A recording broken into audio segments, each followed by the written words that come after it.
Hi, and welcome to Prepping Essentials. Well, it's a cool morning, so I've got the fire going and I've made my cup of coffee, so perhaps it's a good time for another cabin chat on lessons learned with going off grid and being self-sufficient.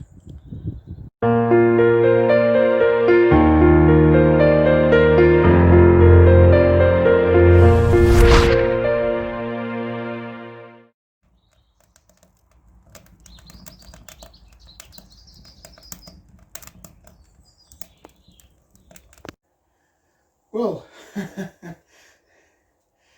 think winter has come and autumn has kind of decided not to bother. We've kind of gone from ridiculous summer to cold, wet and very windy lately weather of winter, all in the matter of a week or two.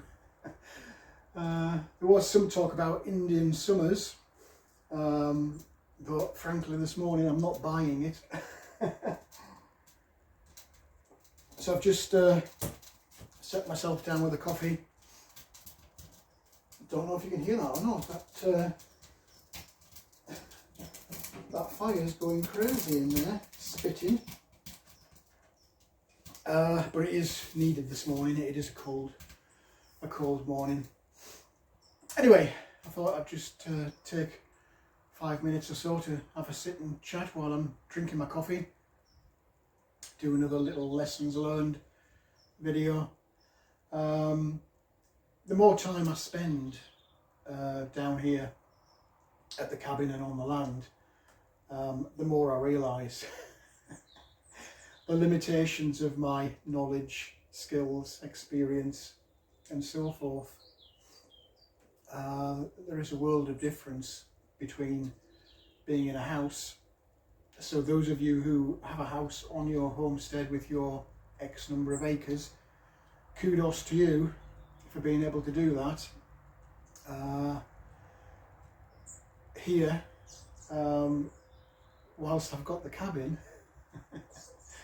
it isn't quite as straightforward, and I do from time to time find sometimes quite big holes in not so much my preps, but my ability to sustain myself longer term without the benefits of having the mains grid.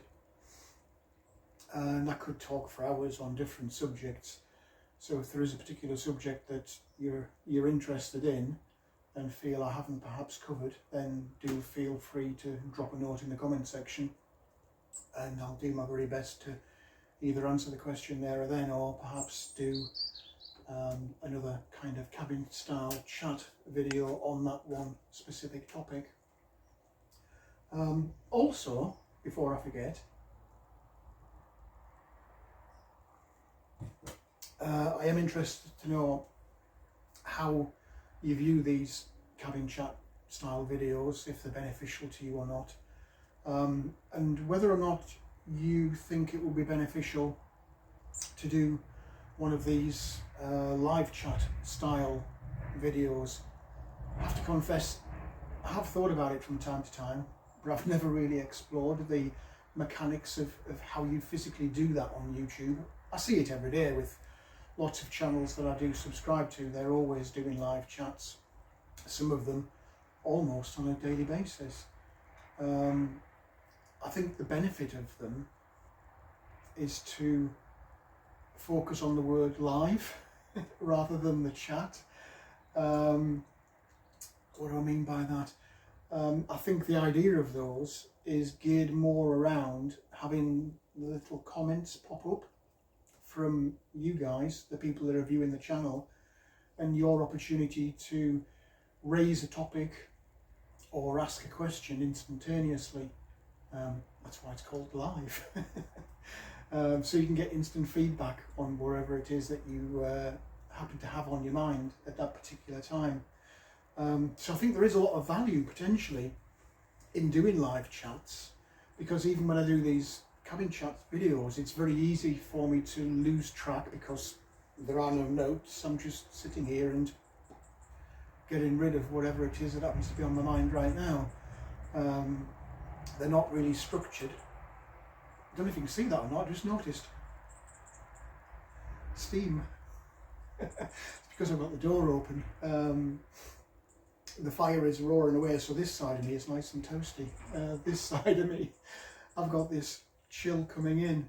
In fact, let me just shut that door before I lose track of it.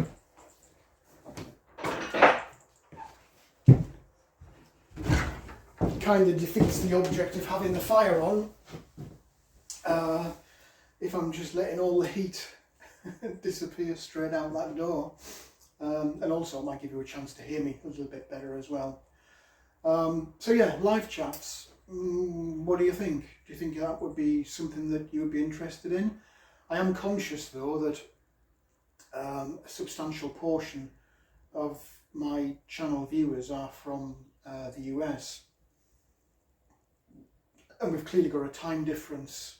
Don't know what it is off the top of my head. I'm guessing 8 hours, 9 hours, something like that, depending on which side, because it's easy to forget that there is a substantial difference between East Coast, West Coast, both in terms of distance and time.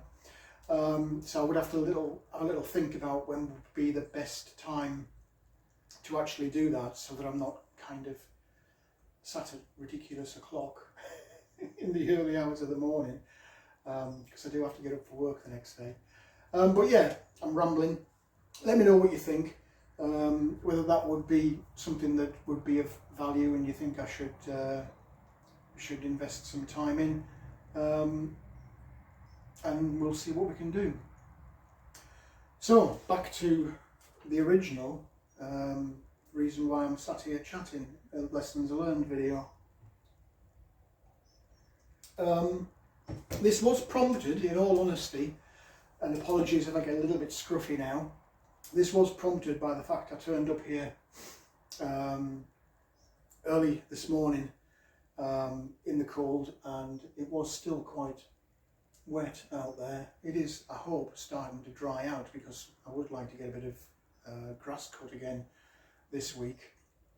The wind is great for drying it out, but unfortunately we keep getting this bit of light rain and early morning dew, which still makes the grass very wet for the machine to cut.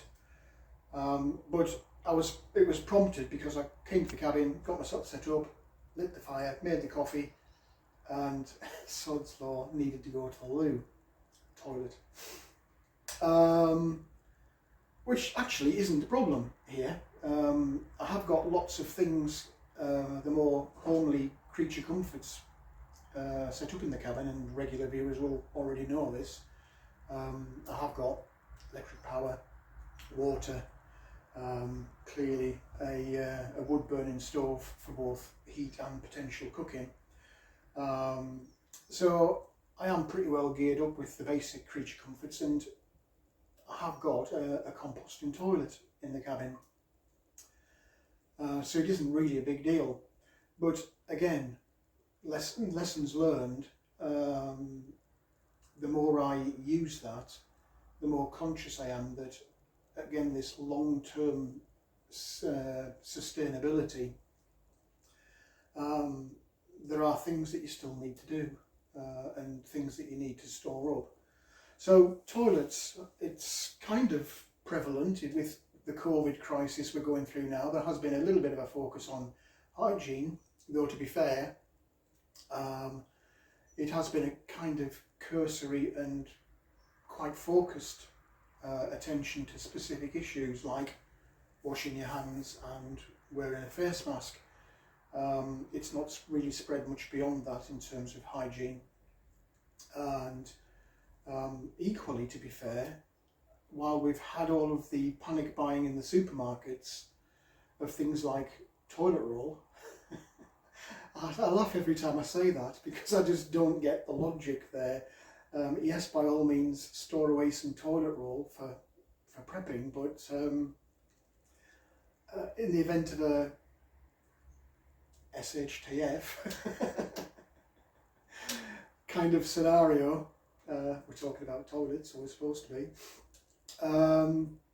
That toilet roll is only one item, one factor in a multitude of things to do with survivability when the grid goes down. And again, it's only one item in a whole range of things that you would need from a hygiene perspective were the grid to go down. And I've done videos on hygiene previously, and I have no doubt at some point over the coming days I'll probably do another one, because I have been looking at my hygiene preps to see whether I do need to top up on any of those as I do my weekly shop, or equally if there are any holes in there, which there are, and I'll come to that in a second as we talk more about toilets. So yeah, I might well do a video on that subject over the coming days, both as a reminder and also as a helpful prompt to get you thinking about items that you might not have considered in your hygiene preps. But for now, for today, before I go off on a complete tangent, let's get back to the main focus of the lessons learned chat today, which is toilets.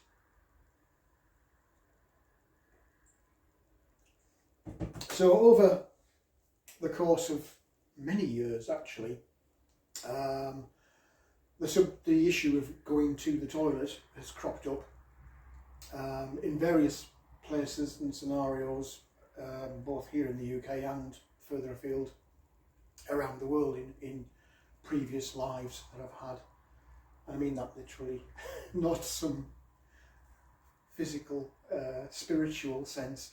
I have worked in numerous locations around the world. Many of those have been conflict or fragile, which is the polite term nowadays, fragile locations where mains toiletry facilities just aren't there. I've been to many rural locations, and indeed in some countries urban locations where there was no mains grid toilet. There was water, but there wasn't the sewage system. And people being people, they find a solution and find a way around the problem that they've got and come up with sometimes quite innovative solutions. But in terms of toilets, the more basic facility is literally a hole in the ground. So you dig out a pit, an open pit. You've got to be careful when you do that and think about where the groundwater table lies, and equally think about proximity to your house. You don't want an underground cesspit too close to your house, whether that's from a smell or a pest perspective, or whether that's seepage and the seepage from that pit undermining the foundation of the house itself. So you do have to be a little bit careful when you're digging a hole, and equally you need to consider that as time passes by, just from pure physics, that hole is going to fill. So you do need to make sure that you're digging it to sufficient depth that you don't have to dig another one next month and the month after and the month after, because that would be a chore. So yeah, basic facility, most basic facility, other than just going in an open space in the woods, which is basic. The basic facility is to dig a latrine, a big hole in the ground, mount your seating arrangement above the hole, have something there in terms of soap and water and toilet roll of some fashion to clean up afterwards, and away you go. As I said in previous lives, I've been to several houses in different countries where that was the toilet.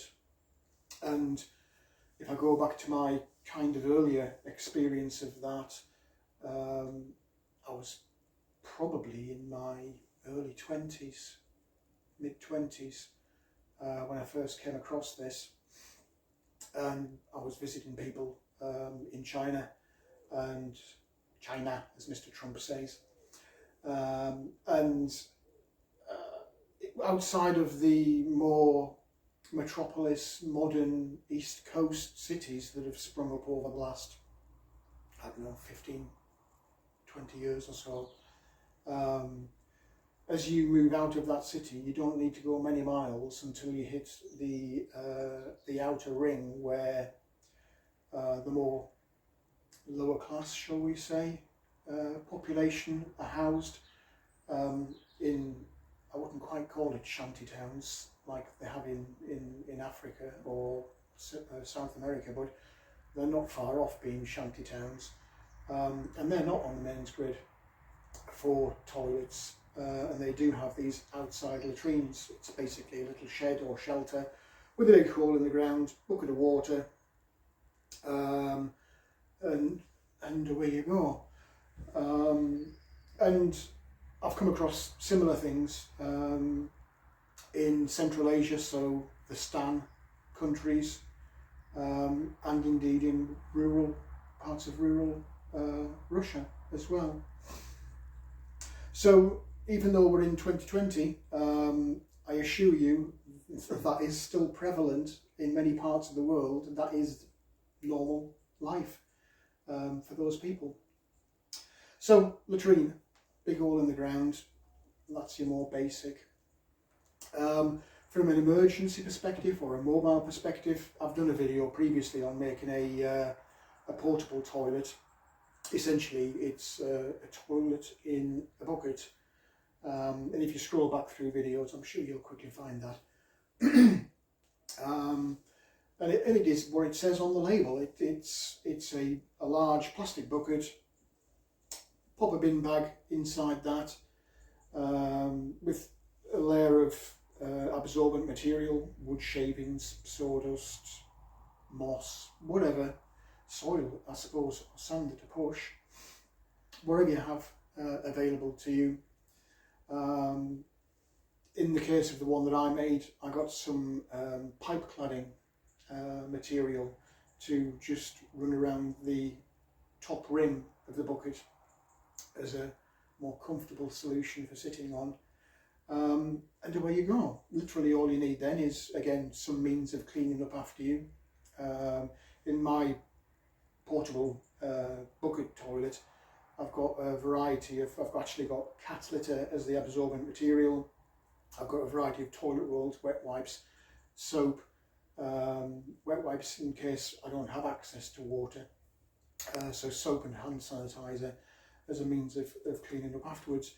And you just keep going, layer of absorbed material, go to the toilet, layer of absorbed material, go to the toilet, until the bag reaches, I wouldn't go too far, because you've got to tie it up afterwards. So it's to about 3/4 full at the most, and then you want to be tying that off and starting again with a fresh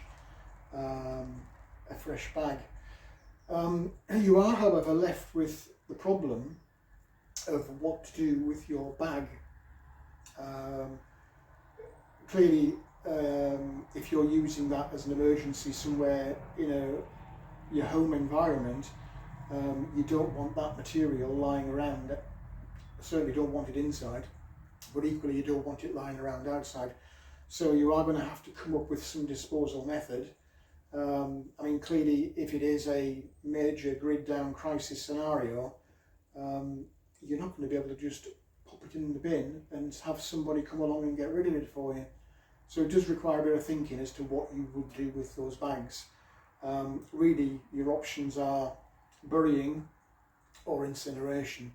But equally, doing that, if it's in the area where you're going to be living permanently or even semi-permanently, again, you want to think carefully about that. So disposing of that waste is a key issue. Another suggestion or another solution potentially, it's something I've used quite extensively actually over the years.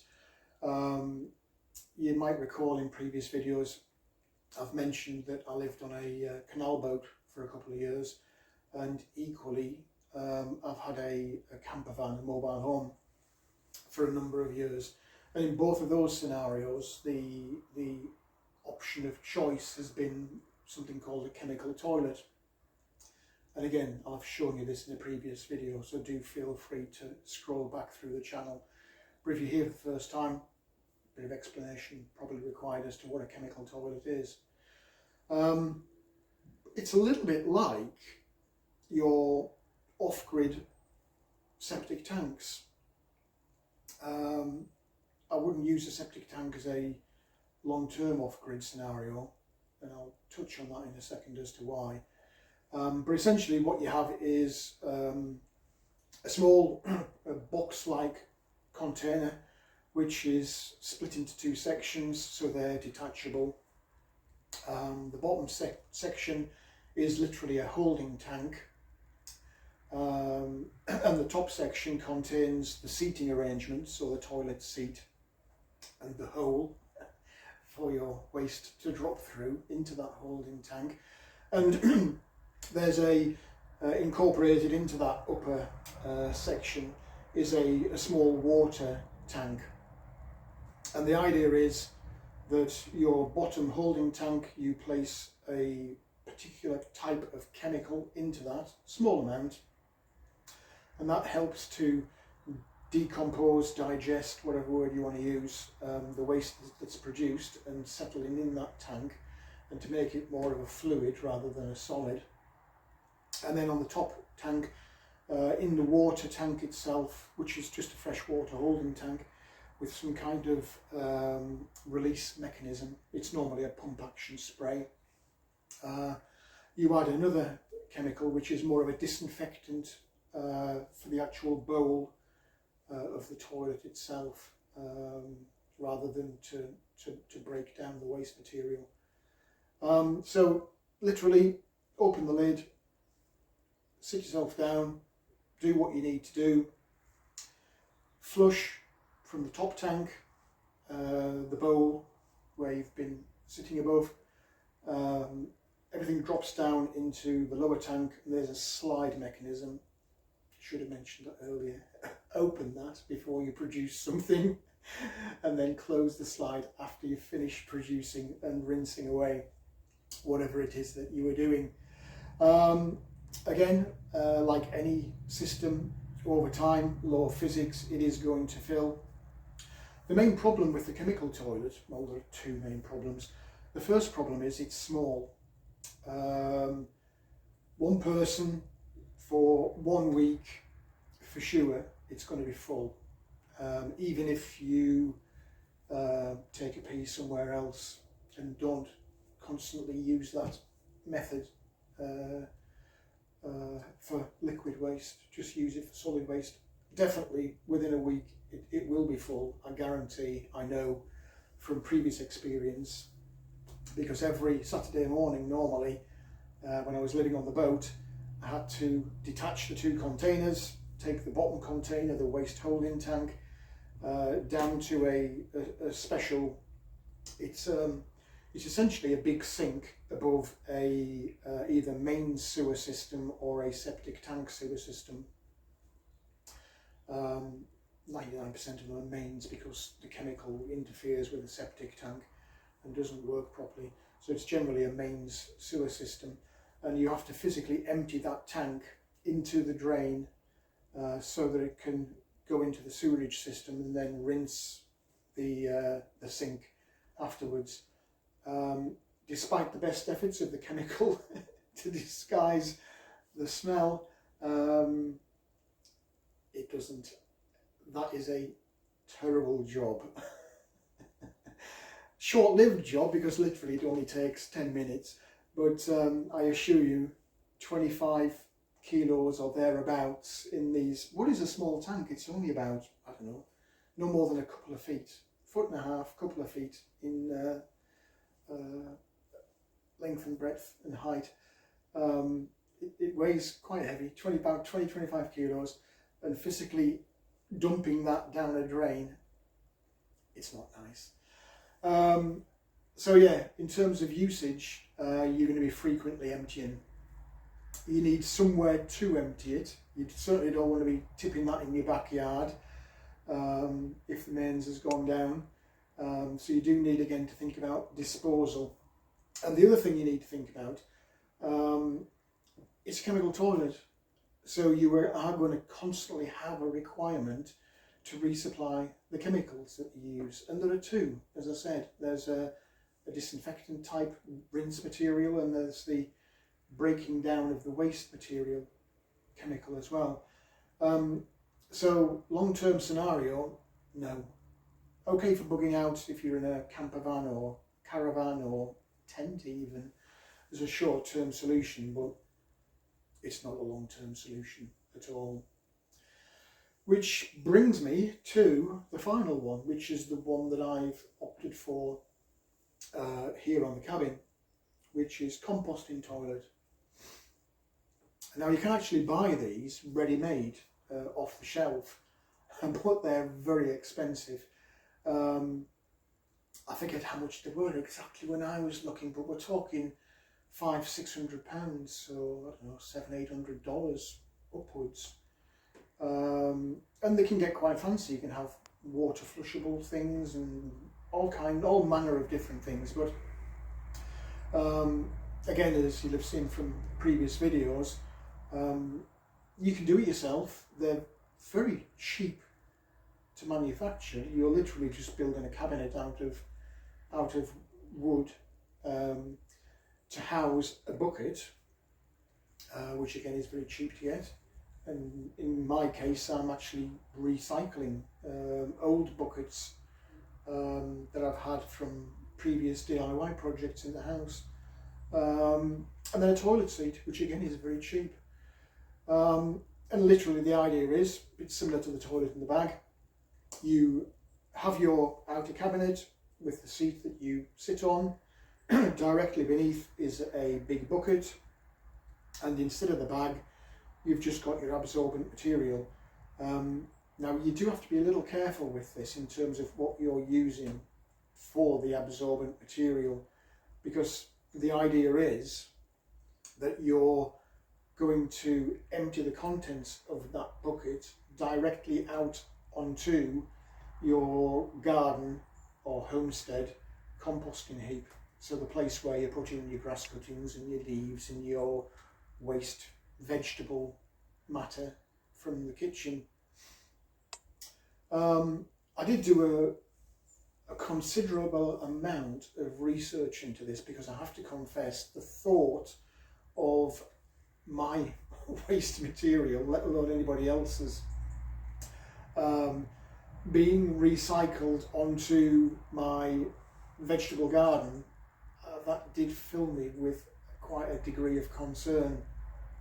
Now I totally get that it's no different to horse manure or any other kind of animal manure that people routinely use as compost and nutrient for their vegetable patches. I mean, we've here in the UK, my father, grandfather and so on down the line, where they've had small home gardens, they've routinely gone out to get horse manure and throw it on the garden. So the concept is there. I think it's just the fact that it's human waste that you're potentially going to be returning to your garden. Now, with my particular composting toilet, I have gone to the trouble of separating out the liquids and the solids. Again, through some research, and please do your own research. There's lots of YouTube channels and blog spaces out there that talk about this subject, and in far more depth than I can in a video like this. You can recycle the liquid waste, though, having said that, you shouldn't be doing it onto your vegetables. It's more for your trees and bush plants, not your green vegetable style plants. I actually don't recycle it. I just get rid of it direct to soak away, and it helps feed the hedgerow that's out behind the cabin.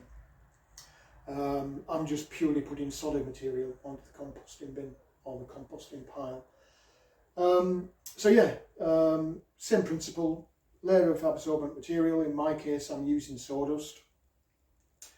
Go to the toilet, put another layer of absorbent material, go to the toilet, so on, so on, so on, until again the bucket gets about 3/4 full, and then turn that out onto the composting pile. It does need to be buried into the centre of the pile. Don't just throw it on the outside, otherwise you're going to have all manner of pests having a go at your compost pile. And similarly, it needs to be in the centre to get up to temperature to destroy any biological pathogens that might be in there. Without going into too much detail, there is some caveat as to what you should be putting in there. Bear in mind, if you are using toilet paper, paper is fine because it will break down. Wet wipes, no, don't put them in there because they will not break down in the composting pile. And if anybody within the household has any medical issues, it might not be advisable to use this system, because depending on what the medical issue is, it might not break down the pathogens in the composting pile. But for normal routine, everyone's fit and healthy, not an issue. For me, on the cabin, this is the first year, clearly, that I'm trying this, because it's the first year of the cabin. But so far so good. The toilet itself, cannot fault it, extremely simple to use. I've had no issues with smell or flies being attracted or anything like that. I do have some spray just for wiping down the toilet. I'm not spraying into the bucket, but I am spraying into the liquid waste diverting pipe, just as a safeguard to prevent anything, whether it's smell or attracting the insects. I'm just using it in there to prevent that. But yeah, in terms of ease of use, absolutely easy. I have no problem lifting the lid and putting a new layer of sawdust on. And so far, I don't know how many buckets I've actually got rid of. When I need another coffee. This one's going cold. I'm guessing over the past, I think the toilet's been in for 6-7 months, maybe. Where are we now? We're in September. Yeah, 7, perhaps 8 months. You'll see if you scroll back through the channel videos when I built it. I've probably got rid of about 8 buckets so far. So we're around about 1 a month. But then do bear in mind, I'm not living here. I'm visiting here. And although Sod's Law says when I turn up here, almost the first thing I need to think about is taking a pee or a leak, it's also Sod's Law that I end up using the composting toilet at least, I'd say, once to twice a week. You forget, you just I treat this as a normal part of life now, coming down here.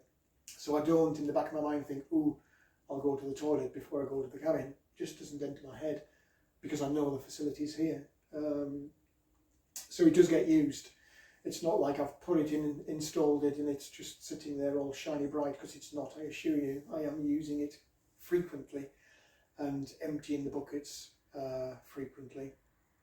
So we'll see how this composting toilet idea works or doesn't as time goes by, but for now, touch wood, everything appears to be okay in the composting pile. I am adding material, both toilet material and from the grass cutting, every week, certainly for the grass cuttings, and it does appear to be breaking down properly. as each week passes by. Indeed, those 3 compost bins, which are a good, I'd say 3.5, 4 foot high, maybe more.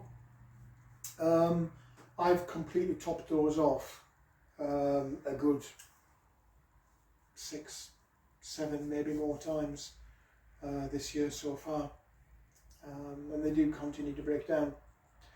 So yes, as a solution, a long-term sustainable solution, I would err towards either having your own latrine, but I'd more encourage you down the road of composting toilet. It's a much cleaner way of doing things. It's within the building itself, it's not in some little shed in the garden that you have to go out to in the rain, so it is all self-contained. The only thing that you will have to bear in mind, apart from having a compost pile of course, is that you are going to have a resupply method for the absorbent material. Now clearly, as part of a normal prep, you could stockpile bags of sawdust, wood shavings, whatever you are going to use, but in a proper grid down scenario, like everything else that's grid tied, your supply chain is going to stop and you're not going to be able to pop to the shop. So in the back of your mind, you would need to think about how you're going to continue to resupply that absorbing material. For me, the idea here on the field is that I have a wooded area out back. I am continuously trying to grow trees, both for shade, for food supply in terms of fruit and nuts, but longer term sustainability as a source of wood for the wood fire. And a byproduct of cutting that wood will be sawdust. I just have to almost religiously focus on making sure that every time I do cut wood, I have some means of capturing that sawdust and then storing it. That is probably a hole right now, today, in my preps. I don't have a huge stockpile of absorbent material, the sawdust, and as yet, even though I have cut quite a bit of wood this year, I've not got into the habit of capturing that. I think I've been too lazy, if the truth's known. It's easy to go and buy it rather than try and capture it. But it is something longer term that will require a bit of attention. So there we go, bit of a scruffy subject, but definitely something we all have to do pretty much every day. So it is something that is worthy of consideration and having some kind of, if not the preps, at least an idea of what you would do. But being a prepper, I would encourage you to prep now with that, and at least have something, even if it's just a bag in a bucket solution to get you going. It's worth thinking about. So on that note, I'll get myself another cup of coffee and leave you to it for the day. But going back to the start, do have a little think. If there's anything that you want me to go into detail on as a kind of cabin chat video, do let me know in the comments section.